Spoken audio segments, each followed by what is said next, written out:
미래엔 버튜버도 AI로 대체될까요? 요즘 AI 버튜버가 활동하는 모습을 국내 불문하고 어느 정도 확인할 수 있는데요. 근데 지금 이 시점에는 아니 사람과 소통하는 게 재밌지 AI 버튜버를 왜 보는 건데요? 라는 생각이 드는 분도 있을 거예요. 하지만 AI 버튜버 기대에 못 미치는 수준이더라도 과연 그게 무시할 만한 이야기일까요? 오늘은 사람들이 AI 버튜버를 보는 시청자분들의 생태계를 연구한 논문을 보면서 AI 버튜버의 현재 위치와 가치를 한번 이야기해보도록 하죠.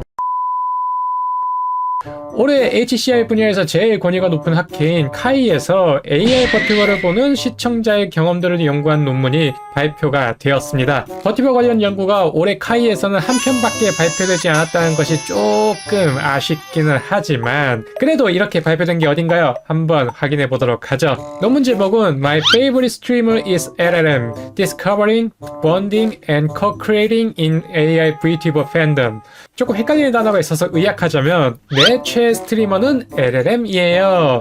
AI VTuber 팬덤의 유입, 유대감 형성, 공동 창작을 한다는 것, 뭐 이 정도로 볼 수 있겠네요. 연구진은 24년에 뉴로사마가 올해의 버튜버 후보까지 오르는 걸 보고 AI 버튜버가 진짜 엔터테이너로 인정받기 시작한 건가? 뭐 이러면서 다음과 같은 궁금증을 가졌어요. 시청자들은 AI 버튜버를 어떻게 발견하고 초기 매력과 팬이 되는 동기는 무엇인지, 팬들은 AI 버튜버와 어떻게 파라소셜한 관계를 맺고 커뮤니티 문화를 형성하는지, 팬들이 AI 버튜버에게 금전적 후원을 하는 동기는 무엇인지, 이 궁금증들을 해결하려고 약 300명 대상의 설문조사, 12명의 심층 인터뷰, 55만 건의 채팅과 약 800건의 슈퍼챗을 수집해서 분석해봤대요. 오우, 대학원생 갈려나가네 아주 그냥.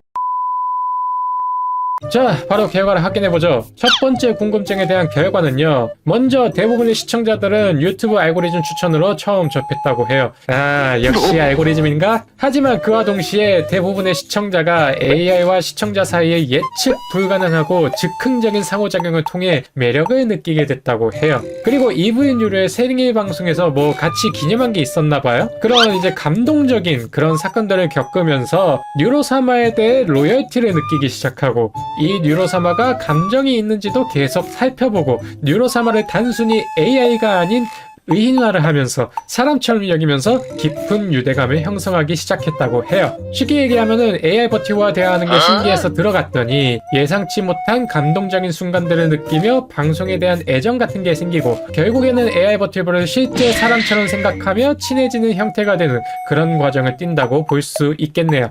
두 번째 궁금증에 대한 결과입니다. 시청자들은 실제 스트리머가 말하면 반응하는 그런 수동적인 자세를 취하기보다는 AI의 행동을 이끌어내려고 능동적으로 방송에 참여하는 모습을 보여줬고요. 또 인간 버튜버와 다르게 실제 사람이 연기하는 게 아니라서 사람보다 더 RP에 충실하는 일관성을 가진 버튜버로 신뢰하고 있었고요. 그리고 AI가 뭔가 이야기를 만들어냈는데 팬들은 그 이야기 속 등장인물로 자신을 위치시키면서 방송에 참여하는 모습을 보여줬어요. 그로 인해 집단 정체성이 생겨났는데 그게 바로 팬네임인 스웜이고요. 즉 정리하면은 시청자들의 적극적인 참여로 AI가 본연의 RP에 충실하면서 다양한 이야기와 행동을 보여주는 거에 재미를 느끼고, AI의 이야기와 행동을 만들기 위해 AI가 만든 이야기 속 인물로 연기하는 것도 마다하지 않는 그런 팬 집단으로 발전했다는 것을 볼 수 있었다는 흐름인 것 같네요. 이어서 세 번째 궁금증에 대한 결과입니다. 두 번째 결과랑 비슷한 맥락의 결과가 나왔는데요. 일단 봅시다. 후원을 하는 이유는 AI와 개발자에게 애정을 표현하는 수단으로 후원을 하기도 하지만 슈퍼챗을 통해 AI의 행동을 이끌어내면서 방송 컨텐츠를 같이 창작할 기회를 구매하는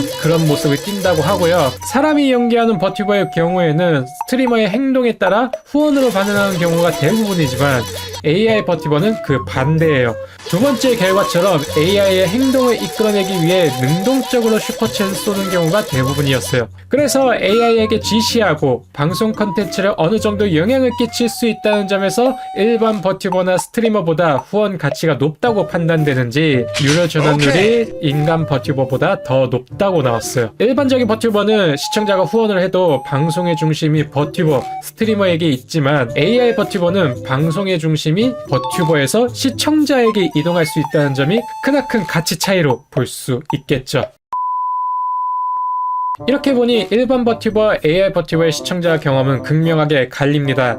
이 점 때문에 인간 버튜버가 대체된다기보다는 서로 성격이 완전 반대인 컨텐츠를 만들고 있기에 아직까지는 접점이나 대체 가능성이 보이고 있진 않아요. 지금 연구로서 봤을 때는 인간과 AI가 제공하는 컨텐츠가 서로 상반된 성격을 띠고 있으니 이 결과가 미래에 어찌 될지는 모르겠지만 지금으로서는 우리가 가진 이점을 최대한 잘 살려서 장기적으로 나아가는 방법을 고민해야 하지 않을까 싶어요. 하지만 다른 관점에서 봤을 때는 개인적으로 이번 연구가 버튜버 연구의 궁극적인 목표를 보여주고 있다고 생각되는데요. 결국에는 버튜버 연구가 최근 관심을 보이기 시작한 이유는 아이러니하게도 AI 때문입니다. 일단 사람이 연기하고 있다고 해도 지금까지 디지털 캐릭터와 실시간으로 상호작용하면서 엔터테인먼트로 세계적으로 크게 성장한 거는 버튜버가 거의 유일한 분야예요. 결국에는 디지털 캐릭터와 거부감 없이 잘 상호작용하는 이런 현상을 연구해야 나중에 디지털 캐릭터 모습을 한 AI하고도 거부감 없이 상호작용할 수 있는 힌트들을 미리 알 수 있겠죠.